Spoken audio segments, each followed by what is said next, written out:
क्या कभी तुम लोगों ने आईटी को लेकर के क्लासरूम में चर्चा परिचर्चा का कोई एक फॉर्मेट बनाया जहां आईटी को लेकर डिस्कशन हो? अच्छा एक बात बताओ, तुम लोग जितना सीखते हो वो अपने टीचर्स से सीखते हो, हाँ, किताबों से सीखते हो, कुछ यूट्यूब पर वीडियोस देख के सीखते हो। क्या ऐसा भी है कि तुम अपने फ्रेंड्स से भी सीख सकते हो?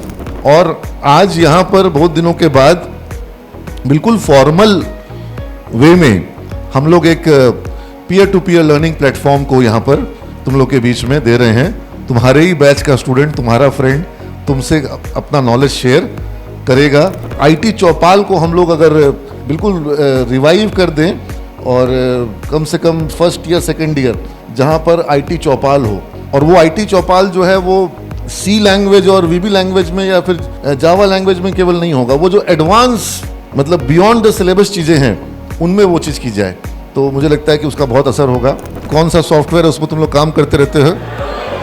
हडूप में कर रहा है तो क्या एप्लीकेशन देख रहे थे? क्लाउडेरा पर, हाँ, बहुत कम ही लोग बिहार में क्लाउडेरा यूज किए हैं और बीसीए में तो शायद ही कोई क्लाउडेरा का इस्तेमाल कर रहा है। 3 दिन पहले एंट्रेंस के बच्चों से बात कर रहा था तो किसी ने बोला सिलेबस ये वो, मतलब भूल जाओ सिलेबस को, सिलेबस सब कुछ नहीं है। और तुम लोग बताओ, तुम लोग खाली सिलेबस को लेकर चल रहे हो क्या? क्लाउडेरा है सिलेबस में, अच्छा मुरली सर जो पढ़ाते हैं सिलेबस में है, लेकिन जो पढ़ाते हैं काम है कि नहीं है? पहला चीज स्ट्राइक किया कि इसने बताया कि सर मुझे ब्लॉकचेन में इंटरेस्ट था, और जब फर्स्ट ईयर में यहाँ पर कोई तुम लोगों में से सब लोग तो किए ही होंगे, बहुत से लोग किए होंगे, जब ब्लॉकचेन का वर्कशॉप हुआ था तो इसका इंटरेस्ट और बढ़ गया और इसने उसको वहाँ पर स्टॉप नहीं किया, वहाँ पर इसने उसको रोका नहीं, इसने उसको वहाँ से आगे लेके गए। सही बोल रहा हूँ? मेरा एक कॉन्सेप्ट है, जिस ऑर्गेनाइजेशन में रहो वहाँ पर लाइमलाइट में रहो, सामने आके रहिए, और उससे लोगों को लगता है कि हमको जिम्मेवारी ज़्यादा मिलेगा, लेकिन फैक्ट ये है कि जो लाइमलाइट में रहेगा, जिसको जिम्मेवारी ज़्यादा मिलेगा, वही ज़्यादा ताकतवर भी बनेगा। क्योंकि बहुत लोग के पास हार्ड स्किल है, टेक्निकल स्किल है, लेकिन अगर वो दिखाई नहीं पा रहा है, बता ही नहीं पा रहा है, अप्रोच ही नहीं कर पा रहा है, तो कोई को क्या पता चलेगा कि तुम्हारे पास कौन सा स्किल है। लेकिन मैं इस वर्कशॉप को बियॉन्ड बिटकॉइन ले जाना चाहता था, because blockchain as a technology is very powerful.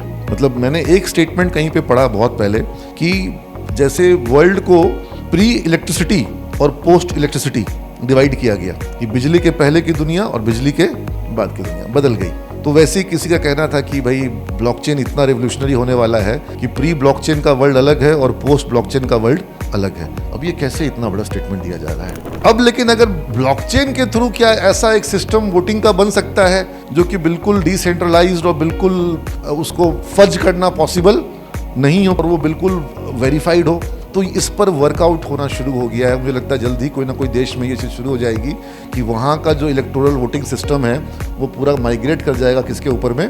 Blockchain के ऊपर। अगर एक ऐसा सिस्टम बन जाए जिसमें सिक्योर्ड वे में पैसा को ट्रांजैक्ट किया जा सके, जिसको ज़रूरत है वो ले और जिसको ज़रूरत है देने का वो दे, और पूरा ब्लॉकचेन में सिक्योर्ड कर जाए, क्या बैंकिंग सिस्टम को खतरा हो सकता है? हो सकता है, बहुत बड़ी संभावना है इस चीज़ की। जो हम लोग कागज पे पासपोर्ट लेके चल रहे हैं, सारा का सारा कुछ जो डेटा है पासपोर्ट का, एक्सपोर्ट इंपोर्ट का ट्रेड, जो अभी लेटर ऑफ नीरव मोदी का जो कांड हुआ, ठीक है, वो सब क्यों हुआ? क्योंकि उस समय एक बैंक का गारंटी लगा था। अगर ये सारा कुछ ब्लॉकचेन के थ्रू डिजाइन किया जाए तो हमको लगता है कि इसमें बहुत बड़ा ट्रांजैक्शन एक्सपोर्ट इंपोर्ट में और पासपोर्ट में ब्लॉकचेन पे काम शिफ्ट हो सकता है। ठीक है, अभी एक आदमी के पास मल्टीपल पासपोर्ट हो जाते हैं, ब्लॉकचेन पे शायद ऐसा करना मुश्किल होगा। विक्टर ह्यूगो ने कहा था, और ये एक बेसिक कॉन्सेप्ट है और ये चीज़ हर उस आदमी को याद रखनी चाहिए जो कि समझता है कि जो जैसा चल रहा है वैसा ही रहेगा। ऐसा होता नहीं है। तो विक्टर ह्यूगो ने कहा था, you can not stop an idea whose time has come. आप उस विचार को रोक नहीं सकते हैं जिसका समय आ गया हो। कई बार कंपनियों के खाते बही पे बहुत सवाल उठता है। सत्यम घोटाला तो उतना बड़ा स्कैम हुआ, क्या था भाई? खाते बही में गड़बड़ करी गई, तनख्वाह दी नहीं गई, खाते में डाल दिया गया, तनख्वाह दिया गया। अगर ये चीज़ें ब्लॉकचेन के थ्रू वेरीफाई हो जाएं तो हो सकता है कि खाते बही में जो गड़बड़ियाँ होती है उसको करना मुश्किल हो जाए। अब ब्लॉकचेन है, ठीक है, तो अभी भी तुम लोग को लगेगा कि सर ज़्यादा बोल गए हैं, लेकिन मेरे को पूरा यकीन है कि मैं बहुत जल्द ही आने वाले बहुत कम समय के अंदर में जो इतनी बातें आज बोला हूँ इसमें से कुछ चीज़ों को होता हुआ देखूंगा, और हो सकता है ज़्यादा खुशी तब होगी जब तुम लोगों में से कोई इस तरह का काम करेगा। तो हमारा प्लेटफॉर्म तो वर्ल्ड में नहीं फैला, लेकिन क्या ब्लॉकचेन में ऐसा कुछ हम बना सकते हैं जो पूरे वर्ल्ड में फैल जाए। तो ये मौका, ये अपॉर्चुनिटी अभी हमारे पास है, ठीक है, और तुम्हारी पीढ़ी को ही इस पर काम करना है। Good evening students,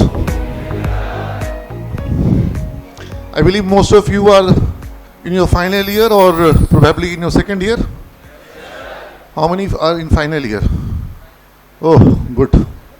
And second year students? बहुत कम है। ये सेकेंड ईयर वाले लोग कम अप्लाई किए थे कि तुमने कम सेलेक्ट किए? First come first serve. अच्छा, जो भी है अच्छा लग रहा है देख के कि फाइनल ईयर के बच्चे ज़्यादा हैं। एक बार जोरदार तालियां फाइनल ईयर के स्टूडेंट्स के लिए। देखो, बहुत पहले सिमेज में एक प्लेटफॉर्म हम शुरू किए थे, उसका नाम रखा गया था आईटी चौपाल। मैं चाहूँगा कि हमारे जो फैकल्टीज़ यहाँ आईटी डिपार्टमेंट के हैं, Neeraj Kumar Singh sir, Anjay sir, Amit Shukla sir, Ravinder sir, Shanu, आप लोग आइए। अमित सर और कम से कम अंजय सर आप लोग आगे आ जाइए, ठीक है।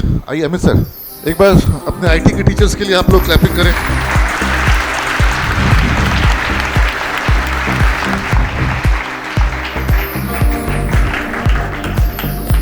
और मुरली सर के लिए भी। अच्छा, इधर राजू सर भी है।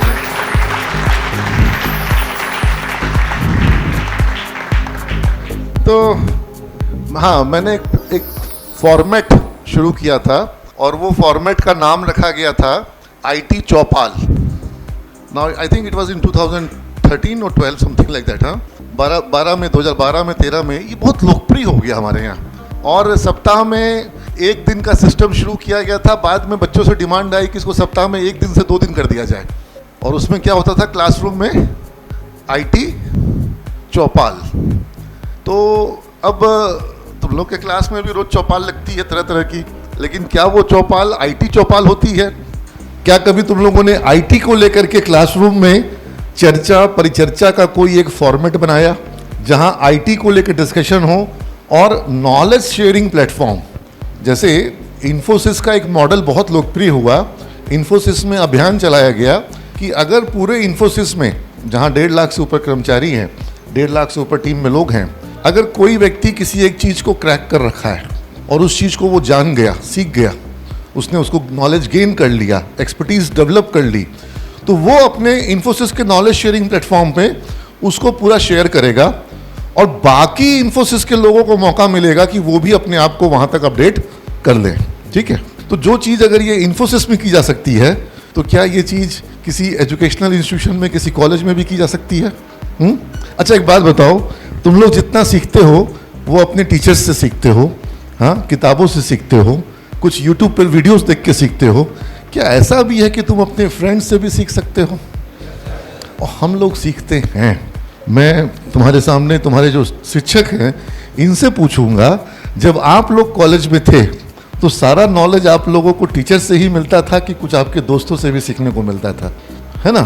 तो मुझे ऐसा लगता है, मैं इस बात को बिलीव करता हूँ, क्योंकि अगर मैं अपने कैंपस के दिन याद करूँ, अगर मैं आईआईएम के दिन याद करूँ, वहाँ पर जितना कुछ क्लासरूम में एक्साइटिंग होता था, उसके अलावा जब हम लोग हडल रूम में या फिर जो ग्रुप स्टडी के रूम में हम लोग जब किसी एक दूसरे के रूम में बैठते थे और प्रोजेक्ट वर्क को या फिर केस स्टडी को डिस्कस करते थे, पीपीटी बनाते थे, उस समय जो क्लैरिटी अंडरस्टैंडिंग आती थी वो कई बार क्लासरूम से ज़्यादा होती थी। क्लास में थोड़े कंफ्यूज भी होते थे, तो पीपीटी बनाते वक्त जब दोस्त लोग के संग तैयारी कर रहे होते थे तब ज़्यादा अच्छे से कॉन्सेप्ट क्लियर होता था। तो ये एक पीयर टू पीयर लर्निंग का मॉडल होना, ये किसी भी अच्छे एजुकेशनल इंस्टीट्यूशन के लिए बहुत ज़रूरी है। और यही कारण है, तुम लोग अगर सिमेज की नई बिल्डिंग को देखे तो सभी हो, सब उसको कभी कभी कई बार कंज्यूम किए हो उस बिल्डिंग के इंफ्रास्ट्रक्चर को, तो तुमने वहाँ पे नोटिस किया होगा कि सीढ़ियाँ बनाई गई हैं कई जगहों पे बैठने के लिए। लाइब्रेरी में भी जो तुम लोग देखे हो, जो 2022 का होली मेला हुआ था तो वो नीचे हुआ था, और 2023 का 24 वाला नीचे हुआ था, 24 वाला ऊपर हुआ। तो जो 23 वाला नीचे हुआ था, तुमने देखा लाइब्रेरी में ऊंची ऊंची सीढ़ियाँ थी, और तुमने फिर देखा कि फर्स्ट फ्लोर सेकंड फ्लोर में भी ऊंची ऊंची सीढ़ियाँ हैं, और तुमने देखा फर्स्ट फ्लोर पे डेक बना हुआ है, और सेकंड फ्लोर में डेक अंदर है, उसमें भी पूरा डेक है, थर्ड फ्लोर में और अंदर है, और वहाँ पर भी एक डेक बनाया गया है। सेकंड फ्लोर पर एक, वहाँ पर अभी एक बात हुआ, योगा डे आने वाला है इंटरनेशनल, हाँ 21 जून को, कब है? हाँ, तो हम बोले कि ठीक है वहीं पे करेंगे, जो हमने योगा के लिए जगह निर्धारित करी है नए भवन में, वो जो तुमने वहाँ पे वी शेप में तुम लोग देखते हो ना, जो बड़ा सारे हमारा ओपन टेरेस है, तो वहाँ अगर सुबह सुबह योग करेंगे तो बहुत सुंदर वातावरण होगा, है ना। तो वो सब स्पेस बनाए गए हैं। फिर तुमने देखा होगा ऊपर में गोल गोल केबिन बीचों बीच में बनाए गए हैं, तो वो 8 केबिन इस तरह के हैं, 8 गोल बड़े बड़े कमरे हैं। उनमें से 4 कमरे फैकल्टीज़ को दिए जाएंगे और बाकी के 4 कमरे स्टूडेंट्स को दिए जाएंगे अपने जीडी या ग्रुप प्रेजेंटेशंस, इन चीज़ों के लिए। और लाइब्रेरी में भी कई सारे आप लोग के प्रेजेंटेशन रूम्स बनाए जा रहे हैं, या मीटिंग रूम बनाया जा रहा है, या जो उसको कहते हैं एजीएम रूम, या जिसको जनरल मीटिंग रूम, मतलब जो होता है ना बोर्ड रूम मीटिंग के लिए, कि कॉर्पोरेट बोर्ड रूम मीटिंग का जो रूम होता है, तो वो मैं एक अपने लिए भी बना रहा हूँ जहाँ पर मैं टीचर्स के साथ मीटिंग कर सकूँ, और एक रूम बना रहा हूँ स्टूडेंट्स के लिए, जहाँ स्टूडेंट्स जो हैं वो जीडी वगैरह में बोर्ड रूम डिस्कशन करना हो तो वो कर सकें। तो इतना सब कुछ प्लान किया गया, और इसमें आप लोग जो जितना अभी तक मैंने वर्णन किया, ये वो स्पेस मैंने वर्णन किया जहाँ पर पीयर टू पीयर लर्निंग ज़्यादा होगा, बियॉन्ड क्लासरूम लर्निंग। अब तुम लोग का तो कॉन्सेप्ट है कि क्लास शुरू होने के 5 मिनट या क्लास शुरू होने के 5 मिनट बाद तक पहुंचना, ठीक है, भागते दौड़ते क्लास में घुसना, और क्लास जैसे ही खत्म हुआ कॉलेज से निकल जाना। और वो कैंपस को एंजॉय करने के लिए तुमको क्लास के 1-2 घंटा पहले आना होगा, और क्लास खत्म होने के 2 घंटा बाद तक वहाँ पर, तभी तो तुम उसको कंज्यूम कर पाओगे, एंजॉय कर पाओगे। तो वो पीयर टू पीयर लर्निंग के लिए मॉडल है। और आज यहाँ पर बहुत दिनों के बाद बिल्कुल फॉर्मल वे में हम लोग एक peer to peer learning platform को यहाँ पर तुम लोग के बीच में दे रहे हैं। तुम्हारे ही बैच का स्टूडेंट, तुम्हारा फ्रेंड तुमसे अपना नॉलेज शेयर करेगा, और मुझे पूरा यकीन है कि तुमको सब्सटेंशियली ऐसा नॉलेज ट्रांसफ़र करेगा जो कि तुम्हारे लिए वैल्यूएबल होगा। एक बार अपने दोस्त के लिए भी तुम लोग क्लैपिंग करो, ज़ोरदार क्लैपिंग करो। और मुझे लगता है कि तुम लोग में से ऐसे अनेक छात्र हैं जो विविध विषयों में अपने नॉलेज को इस लेवल तक इन्हांस कर रहे हैं जहां पर तुम्हारे पास अपने फ्रेंड्स को देने के लिए बहुत कुछ तैयार हो गया हो। और हमको लगता है अगर इसको हम लोग शेयरिंग करें तो शेयरिंग करने में भी, जैसे इस वर्कशॉप को तैयार करने में तुम्हारा भी कुछ कॉन्सेप्ट और स्ट्रॉन्ग हो गया होगा, है ना, क्योंकि तुमने पीपीटीज वगैरह सब बनाए। तो जब तुम अपने नॉलेज को शेयर करने जाते हो तो तुम्हारा नॉलेज क्या होता है और कॉन्फिडेंस क्या होता है और मजबूत हो जाता है, ठीक है। और अगर 1+1 करते जाएं यहाँ पर, तो वो 1+1 2 नहीं होता है, वो 11 हो जाता है। तो यहाँ पर जब तुम लोग आपस में शेयरिंग ऑफ कॉन्सेप्ट्स करोगे, और इस आईटी चौपाल को हम लोग अगर बिल्कुल रिवाइव कर दें, और कम से कम सेकेंड ईयर बहुत सही रहेगा, फर्स्ट ईयर सेकेंड ईयर जहाँ पर आईटी चौपाल हो।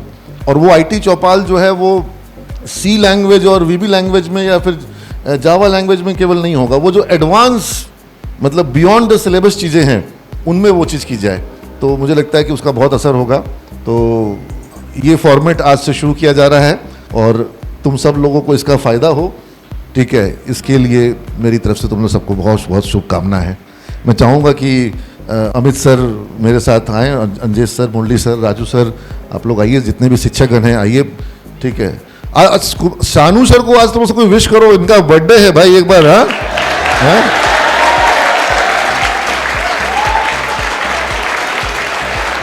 सब लोग साथ में है ना, सब लोग साथ में, ठीक है। Happy birthday to you, happy birthday dear Sanu sir, happy birthday to you, may God bless you. तो आपको बहुत बहुत शुभकामना है, आप अच्छा करें। और मतलब क्या बिग डेटा वगैरह तुम लोग को समझ में आया कि नहीं आया? हाँ, क्या तुम लोग देखते हैं कि उसमें कौन सा सॉफ्टवेयर है उसमें तुम लोग काम करते रहते हो? हाँ, हडूप, हडूप में कर रहा है तो क्या एप्लीकेशन देख रहे थे? क्लाउडेरा, हाँ, क्लाउडेरा पर, हाँ। तो बहुत कम ही लोग बिहार में क्लाउडेरा यूज किए हैं और बीसीए में तो शायद ही कोई क्लाउडेरा का इस्तेमाल कर रहा है, तो तुम लोगों के लिए ये समझ लो कि ये सब एक तरह का एडवांटेज सिचुएशन है और इस एडवांटेज सिचुएशन को तुमको अपने फेवर में लेना होगा। ठीक है, तुम अपने आप को बहुत जनरल तैयारी पे रोक नहीं रहे हो। ठीक है, गोइंग बियॉन्ड द सिलेबस। जो मैं अभी 3 दिन पहले एंट्रेंस के बच्चों से बात कर रहा था, तो किसी ने बोला सिलेबस ये वो, मतलब भूल जाओ सिलेबस को, सिलेबस सब कुछ नहीं है। और तुम लोग बताओ, तुम लोग खाली सिलेबस को लेकर चल रहे हो क्या? क्लाउडेरा है सिलेबस में, अच्छा मुरली सर जो पढ़ाते हैं सिलेबस में है, लेकिन जो पढ़ाते हैं काम का नहीं है कि नहीं है? बहुत काम का है, सारी चीज़ें काम की है। तो इसलिए हम लोग सिलेबस से अपने आप को डिफाइन नहीं कर सकते, करना भी नहीं है। आईटी सेक्टर से डिफाइन करेंगे। आईटी सेक्टर बड़ा है, सिलेबस बहुत छोटा है। ठीक है, और हम आईटी सेक्टर की पढ़ाई कर रहे हैं, तुम लोग आईटी सेक्टर की तैयारी कर रहे हैं। तो आप सभी शिक्षकगण आइए, आओ। क्या नाम है? कृष्णा, तुम भी आओ। हाँ, केक नहीं कट रहा है तो कम से कम मोमबत्ती दिया तो जला सकते हैं ना, बुझाना नहीं है, जलाना है आज तो।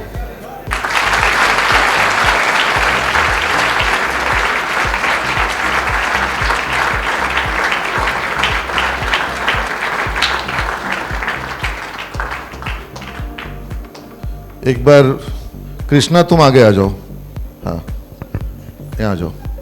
अभी मेरी इससे बातचीत हो रही थी, जब मुझे इसके बारे में कुछ सूचनाएं मिली तो मैंने बोला कि तुम आओ, तुमसे हमको बात करना है। तो मैंने समझा, पता किया, 3-4 चीज़ें मुझे बहुत स्ट्राइक करी।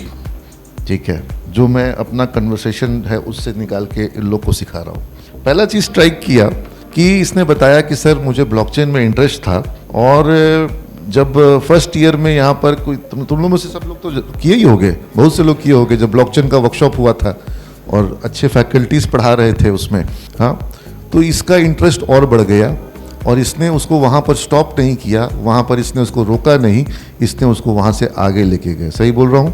तो ये एक चीज़ तुम लोग के संग होता है कि तुम लोग शुरू तो बहुत सा चीज़ करते हो, आगे आगे उसको फिर परस्यू अगर नहीं करोगे तो वो वहीं पर क्या हो गया, रुक गया। ठीक है, हाँ, हर चीज़ परस्यू नहीं किया सकता, लेकिन किसी एक चीज़ को तो परस्यू करना पड़ेगा ना। कोई एक चीज़, मतलब मान लो तुमको एआई पसंद आ गया, डेटा साइंस पसंद आ गया, तो तुम उसी में आगे बढ़ते जा रहे हो। और हर क्षेत्र अच्छा है कि अभी मुरली सर क्लाउड पढ़ा रहे हैं, अगर समझ में आ जाए तो क्लाउड में लग जाओ। अभी तुमको क्या लगता है दुनिया में क्लाउड ट्रांसमिशन या जो क्लाउड माइग्रेशन कहते हैं, अभी कितना % क्लाउड माइग्रेशन हुआ होगा? बहुत कम हुआ है। तुम्हारा हार्ड डेटा तुम्हारे हार्ड डिस्क में है, तुम्हारा डेटा तुम्हारे मोबाइल में है, तुम्हारे मोबाइल का डेटा क्लाउड पे गया है? अभी तो हर कंपनी का हर डेटा, हर सर्वर, सब कुछ क्लाउड पे हाँ शुरू हो गया है। मेगा मैम का भी अब मैक्सिमम एक्सेल का फाइल जो है वो वन ड्राइव का है। दैट वन ड्राइव क्या है? एक तरह का क्लाउड है ना। तो ऐसे ऐसे धीरे धीरे क्लाउड, बट अब आप धीरे धीरे क्या होगा कि आप लोग अपना सिस्टम पे काम करना ही बंद कर देंगे। आप जो ऐप यूज़ कर रहे हैं मोबाइल में, उसको पहले मोबाइल में इंस्टॉल करते हैं, मोबाइल में ऐप इंस्टॉल करना क्या हो जाएगा, बंद हो जाएगा। डायरेक्टली क्लाउड से ही ऐप खोलेंगे, क्लाउड पे ही यूज़ करेंगे और सारा कुछ क्लाउड में ही उसका सब होगा। जितना जब यूज़ करेंगे तब उतना उसका पैसा लगेगा, नहीं यूज़ करेंगे नहीं पैसा लगेगा। जैसे कैसे टीवी में होता है, जो चैनल देखिएगा उसका पैसा लगेगा, जो चैनल नहीं देखिएगा नहीं लगेगा। तो ऐसा सब बहुत सा चीज़ होना है। एनीवेज, तो मैं पहला पॉइंट बोला कि इसने उसको वहाँ पर छोड़ा नहीं। दूसरा एक चीज़ मुझे स्ट्राइक किया कि इसने लिंक्डइन, तुम लोग सब लिंक्डइन पे हो कि नहीं? चलो, तो लिंक्डइन पे हो, अच्छी बात है, लेकिन लिंक्डइन पर तुमने अपना प्रोफाइल क्या बनाया है? लिंक्डइन पे तुम किनके साथ कनेक्ट हो रहे हो? मैं चाहूँगा कृष्णा कि तुम उस एपिसोड को जो हमको बताए थे बच्चों के संग, बियॉन्ड द टॉपिक है वो, लेकिन उसको शेयर करोगे, क्योंकि इसने बहुत ही फॉर्मल तरीके से सही लोगों से कनेक्ट हुआ, उनके पोस्ट को पढ़ना, उनकी बात को समझना, और वहाँ पर अगर कुछ अपना इनपुट देना है तो वो इनपुट देने का प्रयास करना, कमेंट्स के माध्यम से, शेयर करने के माध्यम से। कुछ सवाल मन में आ रहा है तो उस जेन्युइन क्वेश्चन को, मतलब अगर होगा क्या कि धीरे धीरे आप उन सही लोग जो आईटी सेक्टर के जो दिग्गज है, उनकी निगाह में आप एक, आपकी आईडी जो है वो आ जाएगी, बिकॉज आप उनके उन पोस्ट पर एक बहुत ही वैलिड, जबरदस्ती का, झूठ मूठ का नहीं, ठीक है, एक वैलिड आप इनपुट डाल रहे हो। सपोजिटली कोई मेरे ही किसी पोस्ट पर कोई वैलिड इनपुट डालता है तो क्या मेरा निगाह उस पर पड़ता होगा कि नहीं पड़ता होगा? हो सकता है पड़ेगा, ठीक है। अब आनंद महिंद्रा जो है, महिंद्रा ग्रुप के हेड हैं, तो कई बार बहुत से लोग उनसे इंटरेक्ट करते हैं और वो जवाब भी देते हैं, ठीक है। तो ऐसे आईटी सेक्टर में भी कई सारे दिग्गज हैं और इसने अपने आप को अपने इनपुट्स के माध्यम से अपना हाईलाइट, मतलब मेरा एक कॉन्सेप्ट है, लाइमलाइट में रहो, जिस ऑर्गेनाइजेशन में रहो वहाँ पर लाइमलाइट में रहो। जैसे अभी रवि सर को हम बोलेंगे कि छुप करके लगे हुए थे, उनको रहना चाहिए लाइमलाइट में, सामने आके रहिए, एकदम लाइमलाइट में रहिए। उससे क्या, उससे लोगों को लगता है कि हमको जिम्मेवारी ज़्यादा मिलेगा, ठीक है, हम सामने रहेंगे तो जिम्मेवारी, लेकिन फैक्ट ये है कि जो लाइमलाइट में रहेगा, जिसको जिम्मेवारी ज़्यादा मिलेगा, वही ज़्यादा ताकतवर भी बनेगा, है ना। जैसे सरकार में क्या होता है कि प्रधानमंत्री होते हैं, मुख्यमंत्री होते हैं, सारे के सारे मंत्री बराबर रूप से लाइमलाइट में रहते हैं कि कोई 2-4 मंत्री ज़्यादा लाइमलाइट में रहते हैं। तो हो सकता है कि पीएम जहाँ जाएंगे साथ में वो मंत्री रहेंगे, या सीएम जहाँ जाएंगे वो मंत्री साथ में, तो वो अपना भी विभाग संभालते हैं, 10 ठो विभाग और भी। तो ऐसा हर ऑर्गेनाइजेशन में होता है कि कुछ लोग जो होते हैं वो लाइमलाइट में। Anyways, I was talking about social media, LinkedIn, वहाँ पर इसने अपने आप को लाइमलाइट में लाया, और उसका एडवांटेज तुमको कैसे मिला शेयर करोगे, ठीक है। तो वो सारी चीज़ें जो हैं, ये सॉफ्ट स्किल के एस्पेक्ट्स हैं। मैं अभी हार्ड स्किल की बात नहीं कर रहा हूँ, सॉफ्ट स्किल्स के एस्पेक्ट्स की बात कर रहा हूँ, ठीक है। और ये ज़्यादा काम आते हैं, तुमको तुम्हारा हार्ड स्किल गेन हो जाएगा, और अगर तुमने बिना सॉफ्ट स्किल के हार्ड स्किल गेन कर भी लिया तो वो तुमको हार्ड स्किल काम नहीं आएगा, ठीक है। तो वो सॉफ्ट स्किल के एस्पेक्ट्स को, क्योंकि बहुत लोग के पास हार्ड स्किल है, टेक्निकल स्किल है, लेकिन अगर वो दिखाई नहीं पा रहा है, बता ही नहीं पा रहा है, अप्रोच ही नहीं कर पा रहा है, तो कोई को क्या पता चलेगा कि तुम्हारे पास कौन सा स्किल है, ठीक है।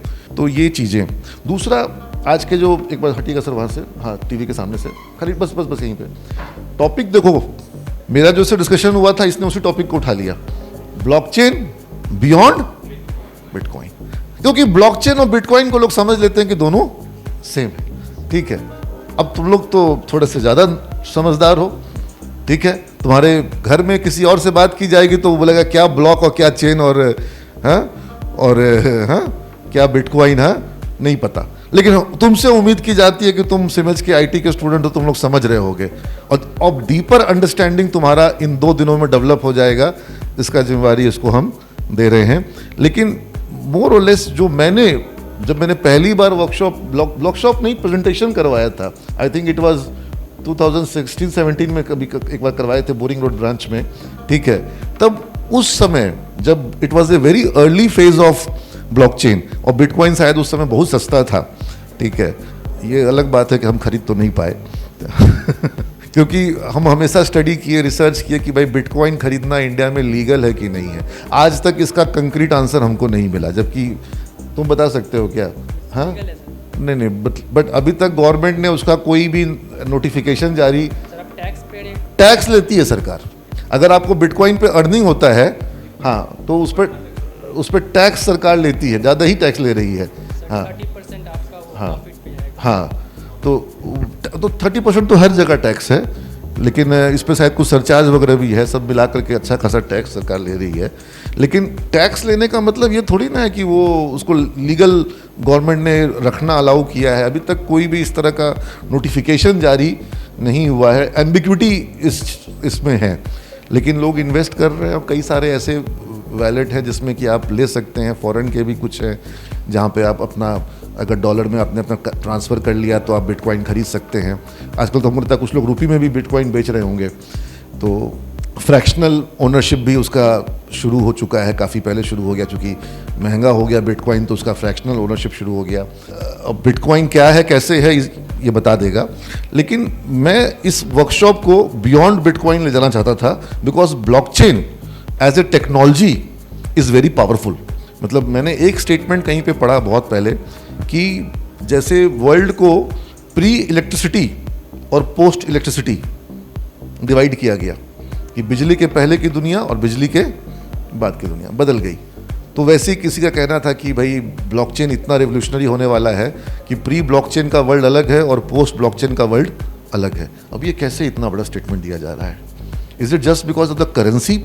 ऑब्वियसली जो बिटकॉइन या फिर जो क्रिप्टो करेंसी बोला जाए, because bitcoin is just one crypto currency, they are numerous crypto currency names. अब सबका तो नाम भी याद रखना पॉसिबल नहीं है। वो एक तो पॉपुलर हो गया इलॉन मस्क के कारण, देखो सबको पता है। हाँ हाँ, इथेरियम नंबर 2 पे चल रहा है, ठीक है। हाँ देखिए, बहुत लगता है पैसा उससे कमाए हैं राजू सर, हाँ? नहीं, नॉलेज रखने में कोई बुराई नहीं है। तो अब इसके इनके अलग अलग एल्गोरिदम हैं। जैसे बिटकॉइन के लिए कहा जा रहा है कि उसकी माइनिंग अब फिजिबल नहीं रह गई, जितना बिजली लग रहा है उतना उसमें माइनिंग में रिटर्न नहीं आ रहा है, क्योंकि अब नंबर ऑफ जो बचे हुए बिटकॉइन है वो बहुत कम हो गए हैं, और चूंकि कम हो गए हैं तो माइनिंग उनकी अब बहुत मुश्किल हो गई है। एक समय ऐसा आएगा कि बिटकॉइन कम बच तो जाएंगे बिटकॉइन, लेकिन माइनिंग शायद नहीं हो पाएगी, पॉसिबल नहीं हो पाएगी उसको माइन कर पाना, रह जाएगा कुछ बिटकॉइन। हाँ, तो वो भी होने वाला है। लेकिन इथेरियम ने क्या किया, वो बोला कि हम हर कुछ इंटरवल पे नया क्वांटम लाएंगे। तो जब नया क्वांटम आएगा तो वो अनलिमिटेड हो गया, कभी भी लिमिटेड भी है और अनलिमिटेड भी है, क्योंकि जितना आएगा वो भी लिमिटेड ही आएगा, और लेकिन वो हर बार आएगा तो उससे क्या होगा कि कभी भी उसका सप्लाई खत्म नहीं होगा। तो आई थिंक ये सब अलग अलग चीज़ें हैं जिसमें बहुत स्टडी करने की ज़रूरत है। लेकिन beyond bitcoin and beyond crypto, this is going to be revolutionary. आज तुम्हारा मार्कशीट्स है, लोग चेंज कर लेते हैं, उसको तरह तरह से मॉडिफाई कर लेते हैं। आज अभी ईवीएम के ऊपर में इतना बवाल होता है, तो अब लेकिन अगर ब्लॉकचेन के थ्रू क्या ऐसा एक सिस्टम वोटिंग का बन सकता है जो कि बिल्कुल डिसेंट्रलाइज्ड और बिल्कुल उसको फज करना पॉसिबल नहीं हो, किसी भी तरीके से फजिंग उसमें पॉसिबल नहीं हो, और वो बिल्कुल वेरीफाइड हो। तो इस पर वर्कआउट होना शुरू हो गया है। मुझे लगता है जल्द ही कोई ना कोई देश में ये चीज़ शुरू हो जाएगी कि वहाँ का जो इलेक्टोरल वोटिंग सिस्टम है वो पूरा माइग्रेट कर जाएगा किसके ऊपर में, ब्लॉकचेन के ऊपर में, और बिल्कुल वेरीफाइड, और उसको बदलना पॉसिबल नहीं, मॉडिफाई करना पॉसिबल नहीं, और इलेक्शन कमीशन के लिए भी उसको बदलना पॉसिबल। जैसे कैसे आरबीआई रुपया को तो जितना चाहे उतना घटा बढ़ा, तुम लोग को ये चीज़ क्लियर है, जो बीबीए वगैरह तो स्टूडेंट है नहीं, मैंने बताया भी था कि नया नोट मार्केट में डालने के लिए आरबीआई को गोल्ड रखने की ज़रूरत नहीं होती है, जितना चाहो उतना डाल दो, उसको छापना भी नहीं है। सिर्फ और सिर्फ सरकार को एक एंट्री डालेगी सरकार आरबीआई कि 3 लाख करोड़ गवर्नमेंट के खाते में डाल दी, बदले में गवर्नमेंट से 3 लाख करोड़ का बॉन्ड आ गया आरबीआई के पास में, और वो 3 लाख करोड़ सरकार जो है लोगों को सैलरी में, कॉन्ट्रैक्टर को पेमेंट करने के लिए, सड़क निर्माण में, पुल निर्माण में, जहाँ खर्चा करना हो सरकार उस पैसे को खर्चा, तो 3 लाख करोड़ मार्केट में तुरंत से बढ़ गया। कंट्रोल कौन कर रहा है, आरबीआई। लेकिन अगर बिटकॉइन आ जाए तो क्या आरबीआई बिटकॉइन तुरंत से नया ला सकती है? नहीं। वो नया ला तो कोई और देश, जो बाइडन, वो ला सकेगा? कोई बिटकॉइन का मालिक है ही नहीं, उस ब्लॉकचेन का कोई मालिक ही नहीं है। तो फिर मालिक नहीं है तो भरोसा घटेगा कि बढ़ेगा? जब सबके बीच में फैला हुआ है, और इतना ज्यादा फैला हुआ है कि उसको आप बदल मॉडिफाई नहीं, मैं कुछ गलत बोलूंगा तो हमको करेक्ट कर देना, ठीक है? 51%, ठीक है ना? तब जा करके आप उसको मॉडिफाई कर सकते हैं। अब पता नहीं कल को वो चीज़ भी हो सकता है कि कहीं पर कोई 51% मैनेज कर ले, लेकिन वो आसान काम नहीं है। हाँ, जिस तरीके से वो डिस्ट्रीब्यूटेड है, ठीक है, उसको बदलना, मॉडिफाई करना आसान नहीं, और जितना उसमें ऑथेंटिकेशन है, और तुम लोग समझोगे जो हैश का सिस्टम है, और एक हैश के साथ पीछे में बैक वाला भी लगा रहता है, तो आप एक जगह बदलिएगा तो उस सारे जगह चेंज खोजेगा, और सारे जगह आप बदल नहीं सकते हैं। तो ये अपने, अब इसका इम्पैक्ट मैं क्या देखता हूँ, आज हम लोग पैसा रखते हैं बैंक में, ठीक है, और बैंक पैसा को क्या करता है? हाँ, दूसरे को देता है। हम पैसा बैंक में क्यों रखते हैं? हाँ, बैंक से ब्याज लेने के लिए, और बैंक उस पैसे को दूसरे को लोन देता है, ठीक है, ज्यादा ब्याज कमाने के लिए। अगर बैंक को 4-5% का डिफरेंस ना मिले तो बैंक अपने ब्रांच का खर्चा, बिजली का खर्चा, स्टाफ का खर्चा, एम्प्लॉय का सैलरी का खर्चा, पेपर होर्डिंग, एडवर्टीजमेंट का खर्चा, 50 खर्चे हैं बैंक को, वो सारा खर्चा बैंक कहां से निकालेगा? उसी डिफरेंस से, जिसको कहते हैं नेट इंटरेस्ट मार्जिन, कि तुमको दे रहा है 6% और लोन दे रहा है 12%, है ना? ऐसा ही कुछ होगा ना। अगर ये चीज ना हो तो बैंक को प्रॉफिट नहीं होगा। अच्छा, बीच में कुछ डूबने का खर्चा भी है कि कहीं कहीं कुछ ना कुछ डूब जाएगा, तो उसका पैसा भी किससे वसूलना है? उसी नेट इंटरेस्ट मार्जिन से, ठीक है। अगर एक ऐसा सिस्टम बन जाए जिसमें सिक्योर्ड वे में पैसा को ट्रांजैक्ट किया जा सके, जिसको जरूरत है वो ले और जिसको जरूरत है देने का वो दे, और पूरा ब्लॉकचेन में सिक्योर्ड कर जाए, क्या बैंकिंग सिस्टम को खतरा हो सकता है? हो सकता है, बहुत बड़ी संभावना है इस चीज की, और वो ज्यादा सिक्योर्ड होगा। एक ऐसा बैंकिंग सिस्टम जिसमें कोई ओनर नहीं है, कोई मालिक नहीं है, और वो पूरा का पूरा किस पर है? ब्लॉकचेन पर। ओला आप लोग ओला या उबर इस्तेमाल करते हैं, क्या है वो? वहाँ एक टैक्सी वाला है और एक टैक्सी यूज़ करने वाला है, और एक कौन है? प्लेटफॉर्म वाला, जिसके पास ओला का प्लेटफॉर्म है या उबर का प्लेटफॉर्म है। और वो क्या कर रहा है? दोनों को मिला रहा है। तुमसे ले रहा है 8 रुपया, 9 रुपया, 12 रुपया, टैक्सी वाले को दे रहा है 6 रुपया, 7 रुपया। इस तरह से बीच का डिफरेंस किसके पास जा रहा है? ओला के पास या उबर के पास। ठीक है, क्या ब्लॉकचेन में इस तरह का एक नेटवर्क बन सकता है? I am just sharing my ideas. ठीक है, इज इट पॉसिबल कि टैक्सी वाले भी ब्लॉकचेन पे वेरीफाइड वे में हैं और पैसेंजर्स जो हैं वो भी ब्लॉकचेन पर हैं? यू डोंट रिक्वायर ए ओला, और टैक्सी वाले का इनकम क्या हो जाएगा? बढ़ जाएगा, और पैसेंजर का कॉस्ट क्या होगा? घट जाएगा। I am just sharing my idea, this is possible और नॉट।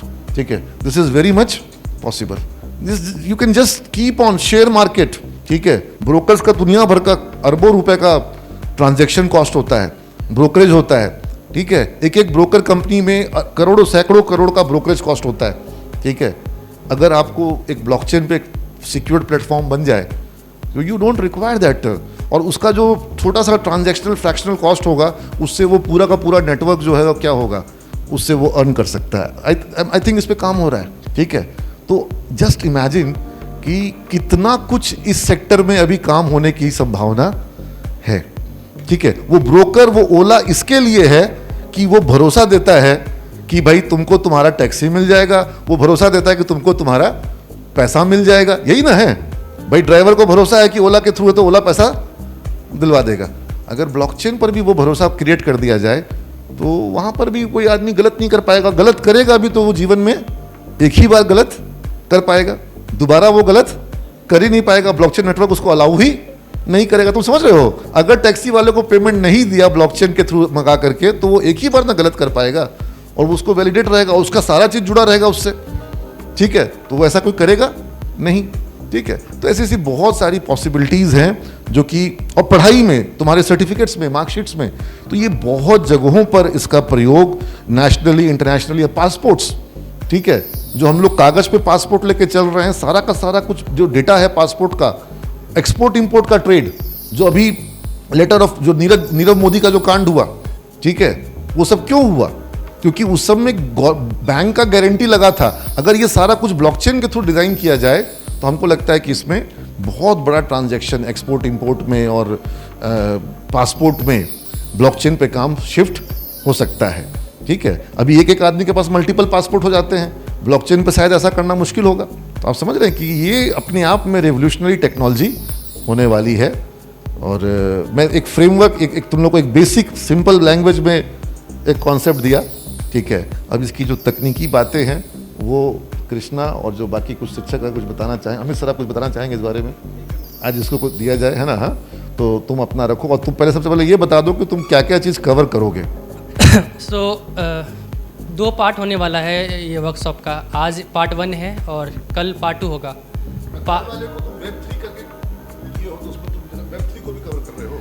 सर 3 मतलब कि बहुत कम लोग को पता है कि बिटकॉइन, ब्लॉकचेन, वेब3 है क्या। सबको वो मिक्स कर देते हैं। तो तीन चीज़ हैं। तो आज बेसिक होगा, बस आपको इंट्रो होगा कि ब्लॉकचेन क्या है, वेब3 क्या है, कैसे ब्लॉकचेन काम करता है। अच्छा, एक चीज़ बताओ, जैसे हमने कहीं पे बहुत पहले पढ़े थे कि ब्लॉकचेन के थ्रू वेबसाइट्स को होस्ट किया जा सकता है। Yes sir. अगर उसके थ्रू होस्ट करेंगे तो कभी सर्वर डाउन नहीं होगा। यस सर, इस पे वर्क चल रहा है सर। कुछ डोमेन भी, अब डोमेन नेम सर्वर डाउन हो जाता है। Yes sir. तो वो साइट नहीं खुलता है, लेकिन अगर साइट ब्लॉकचेन पर रहेगी तो वो एक जगह नहीं रहेगी, वो सैकड़ों हजारों जगह। तो कोई सर्वर डाउन होगा तो कोई ना कोई दूसरा सर्वर काम कर रहा होगा। समझ रहे हो बात को? तो ये तो पूरा का पूरा www को ही बदल देगा। यस सर, डिसेंट्रलाइज स्टोरेज पे काम चल रहा है, जैसे कि फाइलकॉन हो गया। लेकिन एक बात तो, इतना स्टोरेज कहाँ से दुनिया में आएगा? सर आ जा रहा है। यस सर, इसमें भी एक कैच है सर। हाँ। वेब3 को बनने के लिए भी वेब2 चाहिए। अच्छा। तो वेब2 वेब3 का इनकम्प्लीट हो जाएगा। हाँ। तो ये एक कैच है यहाँ पे। मैंने बाहुबली 2 के बाद ही बाहुबली 3 आएगा। Yes sir, exactly. और वेब3 में सर ब्लॉकचेन, सर क्या बोलते हैं वो, डोमेन नेम भी आप सर ब्लॉकचेन में आने लग गया है। आप अपने नेम को ब्लॉकचेन में डाल सकते हो, डोमेन नेम वेबसाइट का। अच्छा, ऐसा चीज़ है। मेरे पास भी है। तो मतलब उसका हैश से रहेगा। Yes sir. ऐसा तो नहीं हुआ कुछ दिन के बाद बच्चा लोग का नाम भी हैश के पे लोग डाल देगा? यूनिक नाम। हाँ, एकदम यूनिक नाम सबका अपना अपना एक यूनिक हैशटैग आईडी हो जाएगा। हाँ, चलो बढ़िया है। तो सी विक्टर ह्यूगो ने कहा था लास्ट चेयर, और ये एक बेसिक कॉन्सेप्ट है कि तुम लोग मरते मरते तुम लोग को बुढ़ापा तक में याद रहेगा। और ये चीज़ हर उस आदमी को याद रखनी चाहिए जो कि समझता है कि जो जैसा चल रहा है वैसा ही रहेगा। ऐसा होता नहीं है। तो विक्टर ह्यूगो ने कहा था, you can not stop an idea whose time has come. आप उस विचार को रोक नहीं सकते हैं जिसका समय आ गया हो। तो ये टेक्नोलॉजी का जो प्रवाह है इसको उस विचार के रूप में लेना चाहिए कि जो इसका समय आ जाता है वो चीज़ों, कैसे आज मोबाइल ने चीज़ों को बदल दिया। आज बहुत सारा ट्रेड बदल गया है, बहुत सारी चीज़ें बदल गई हैं, खाता बही का सिस्टम बदल गया है। अब ये खाता बही अगर ब्लॉकचेन के थ्रू हो जाएगा तो शायद कंप्यूटर उसका अकाउंटिंग का पैटर्न बदल जाएगा। जो पूरा का पूरा अकाउंटिंग फज होता है, कई बार कंपनियों के खाते बही पे बहुत सवाल उठता है। सत्यम घोटाला, ठीक है, तो वो इतना बड़ा स्कैम हुआ, क्या था भाई, खाते बही में गड़बड़ करी गई, तनख्वाह दी नहीं गई, खाते में डाल दिया गया, तनख्वाह दिया गया। अगर ये चीज़ें ब्लॉकचेन के थ्रू वेरीफाई हो जाएं तो हो सकता है कि खाते बही में जो गड़बड़ियाँ होती है उसको करना मुश्किल हो जाए, ठीक है। ट्रांजैक्शंस वेरीफाइड हो जाएंगे, तो पॉसिबिलिटीज़ अनलिमिटेड है। अब मेरे को एक तो वो याद आता है, इनकम टैक्स के बड़े अधिकारी का इंटरव्यू तुम लोग यूट्यूब पे डालना देखना है तो हम डाल देंगे तुम्हारे सीमेज मास्टर ग्रुप में। उसमें बहुत पहले का इंटरव्यू है, 2010-11 में हम बच्चों के संग शेयर किए थे, पहला बैच के बच्चों के संग शेयर किए थे। अमित सर को याद होगा, प्रतीक अविनाश वगैरह का जो बैच था। तो उस ज़माने में जब हम क्लाउड कंप्यूटिंग पर, कितना साल हो गया, 2010-11, हाँ 13 साल पहले पटना में क्लाउड कंप्यूटिंग पे कोर्स करवाए थे। और तब वो वीडियो दिखाए थे, और वीडियो अगर खोज के तुम लोग हम अभी भी दे देंगे। उसमें एक बड़े अधिकारी इनकम टैक्स के कह रहे हैं कि अमेरिका में टेक्नोलॉजी आई है क्लाउड कंप्यूटिंग की, तो वो लोग डेटा को बादल में स्पीड कर देंगे, लेकिन वो लोग आज तक ये नहीं बता पा रहे हैं कि बारिश होगा तो क्या होगा। तो वो दौर था जहाँ पर लोग इस तरीके से मिस इंटरप्रेट कर रहे थे कि बारिश हो जाएगा तो डेटा का क्या होगा। तो अब ब्लॉकचेन है, ठीक है, तो अभी भी तुम लोग को लगेगा कि सर ज़्यादा बोल गए हैं, लेकिन मेरे को पूरा यकीन है कि मैं बहुत जल्द ही आने वाले बहुत कम समय के अंदर में जो इतनी बातें आज बोला हूँ इसमें से कुछ चीज़ों को होता हुआ देखूंगा। और हो सकता है ज़्यादा खुशी तब होगी जब तुम लोगों में से कोई इस तरह का काम करेगा, समझ रहे हो। और ये पूरी ब्लॉकचेन की क्रांति जो है ये नए युवा को लेनी है, और भारत को इसमें थोड़ा सा अपना एक पहुंच, एक अपना एक कहते हैं ना कि एक फर्स्ट मूवर एडवांटेज लेना चाहिए। क्योंकि हम लोग कुछ जैसे अब सोशल मीडिया क्रांति हुई, हम लोग उसके पार्ट बन गए हैं, लेकिन उसके अग्रणी हम लोग, क्योंकि जो हम लोग जो इस्तेमाल कर रहे हैं वो सब क्या है, वो सब वेस्टर्न वर्ल्ड से आया है। चाहे वो फेसबुक है, लिंक्डइन है, सोशल ट्विटर है, ट्विटर भी नहीं अब तो क्या हो गया, एक्स हो गया। तो हमारा प्लेटफॉर्म तो वर्ल्ड में नहीं फैला, लेकिन क्या ब्लॉकचेन में ऐसा कुछ हम बना सकते हैं जो पूरे वर्ल्ड में फैल जाए। तो ये मौका, ये अपॉर्चुनिटी अभी हमारे पास है, ठीक है। और तुम्हारी पीढ़ी को ही इस पर काम करना है। जब तुम लोग इंडस्ट्री में जाओगे तो वहाँ पर तुम लोग को फॉक्स प्रो का सामना नहीं करना है, वहाँ पे तुम लोग को ब्लॉकचेन का सामना करना है। Thank you all of you.